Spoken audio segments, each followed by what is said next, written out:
आज का हमारा टॉपिक है सिमेट्रिक मैट्रिसेस। सिमेट्रिक मैट्रिक्स होता क्या है? सिमेट्रिक मैट्रिक्स हम उसे कहते हैं जो कि स्क्वायर मैट्रिक्स में है। इसका मतलब क्या हुआ? n by n. n by n का मतलब हुआ जो भी सिमेट्रिक मैट्रिक्स होगा वो स्क्वायर मैट्रिक्स। स्क्वायर मैट्रिक का मतलब 2 बाई 2 का होगा, 3 बाई 3 का होगा, 4 बाई 4 का होगा। ये नहीं कि ये 2 और ये 3 होगा।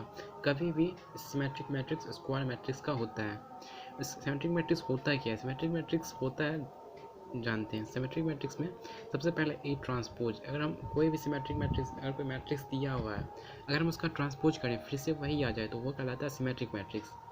सिंपल है ये। अगर कोई भी मैट्रिक्स है उसका हम ट्रांसपोज करते हैं और फिर से वही आ जाएगा तो वही कहलाएगा सिमेट्रिक मैट्रिक्स।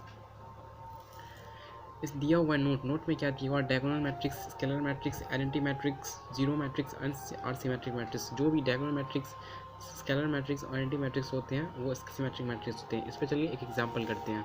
एग्जांपल क्या कह रहा है? एग्जांपल एक कोई मैट्रिक्स दिया हुआ है 5 2 2 9। अगर हम इसका ट्रांसपोज, अगर ट्रांसपोज का मतलब होता क्या है? ट्रांसपोज का मतलब होता है रो को कॉलम बनाना।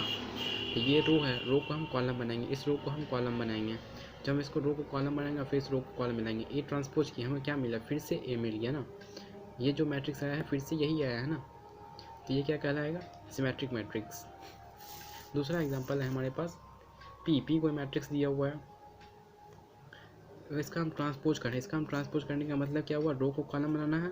इस रो को जब हम कॉलम में लिखे, फिर इस रो को हमने कॉलम में लिखा, फिर इस रो को हमने कॉलम में लिखा। ये जानते हैं ना ट्रांसपोज कैसे करते हैं?